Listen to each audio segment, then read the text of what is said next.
सियासी जमात के आप अगर 5,000 बंदे आप गिरफ्तार कर दें, नून लीग के मैं आपको बताता हूं 1,000 बंदा मैं लिस्ट देता हूं आपको बना के, 1000 बंदा आप नून लीग का पाकिस्तान पूरे में से उठा दे, ये जमात बाहर निकलना बंद हो जाएगी, इनकी बिल्कुल ही औकात खत्म हो जाएगी। नजरिया कोई नहीं है ना, बयानिया कोई नहीं है इस वक्त। बयानिया हो तो चलो लोग मार खा लेते हैं।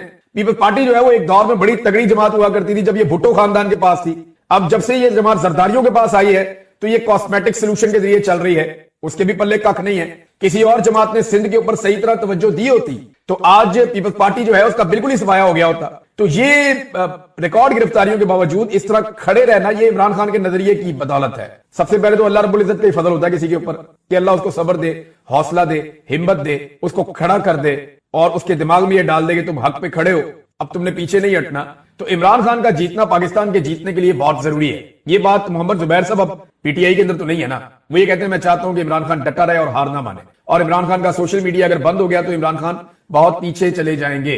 ये मोहम्मद जुबैर साहब कह रहे हैं जो पीएमएलएन के नुमाइंदे हैं। अब उन्होंने ये बात की है। इसके अलावा जनाब खवातीन के ऊपर जिस किस्म का तशद्दुद हुआ, टॉर्चर हुआ, जो बच्चों के साथ हुआ, जो चादर और चारदीवारी का तकद्दुस पामाल किया गया, असल में हुआ ये कि पाकिस्तान की एस्टेब्लिशमेंट बौखला गई। ये पाकिस्तान की एस्टेब्लिशमेंट का जो है ना वो इनका झाका खुला हुआ था कि जो मर्जी करते जाओ और लोगों को कंट्रोल रखो और जो है वो आप आराम से अपना रूल यहां पे कायम रखें। लेकिन पहली दफा ना इनका मुकाबला हो गया एक ऐसे आदमी से जिसने लोगों को नजरिया दिया, लोगों को खड़ा कर दिया और लोग हार नहीं मान रहे, ना वो आदमी हार मान रहा है। तो इसमें एस्टेब्लिशमेंट पहले तो बुखलाहट का शिकार हो गई, उसके बाद उन्होंने जनाब इस चीज को एक चैलेंज के तौर पे ले लिया और तब से लेकर अब तक लगातार कभी ओवरसीज पाकिस्तानियों पे अटैक होता है, कभी सोशल मीडिया पे अटैक होता है, कभी लोग जबरी तौर पे लापता किए जाते हैं। लेकिन पुरअमन तहरीक की इससे बड़ी मिसाल और कोई नहीं होगी। इमरान खान साहब के बदतरीन मुखालिफ भी चंद बातें मानते हैं। एक, वो आदमी करप्ट नहीं है, बेईमान नहीं है। दूसरा, वो आदमी पाकिस्तान का गद्दार और दुश्मन नहीं है। तीसरा, उनके बदतरीन मुखालिफिन भी इमरान खान साहब के ये मानते हैं कि पाकिस्तान की एस्टेब्लिशमेंट को अगर किसी ने नाकों चने चबवाए हैं, इन जर्नैलों को पहली मर्तबा किसी ने सोचने पर मजबूर किया है और किसी ने इनको दीवार के साथ लगाया है तो वो इमरान खान है, और ये उसने बड़े पुरअमन तरीके से किया है, जेल में बैठकर किया है। अब ना इमरान खान हार मानता है, ना उसके लोग हार मानते हैं। रजीम चेंज ऑपरेशन को 3 साल मुकम्मल हो गए। मेरी गुजारिश है पाकिस्तान के फैसला साजों से या पाकिस्तान की मिलिट्री एस्टेब्लिशमेंट से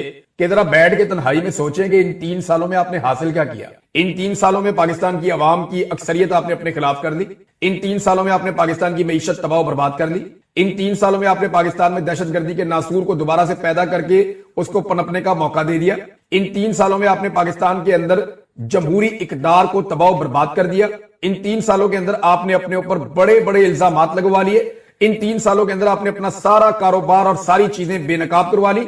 इन 3 सालों के अंदर वो चीजें जो कौम को आपके बारे में कभी पता नहीं चलनी थी, वो सारी चीजें कौम के सामने आ गई इन 3 सालों के अंदर। इन 3 सालों के अंदर पाकिस्तान की मईशत कहां से कहां पहुंच गई और आलमी सतह पे पाकिस्तान कहां है।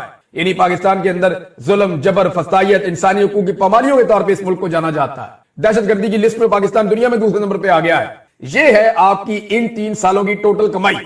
आप एक शख्स को हराना चाह रहे थे जिसका नाम इमरान खान है, उस शख्स को हराने के चक्कर में हर मैदान में आप हार गए, लेकिन वो आदमी ना आपसे हार रहा है और ना वो आपसे ऐसे हारेगा।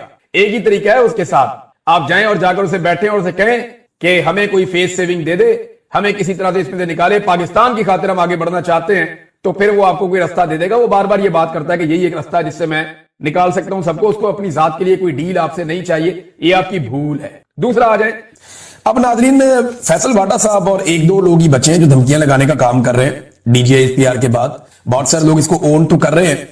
फैसल वाटा ने बड़े अजीब तरीके से टीवी पे बैठ के तो गंद मारना शुरू कर दिया।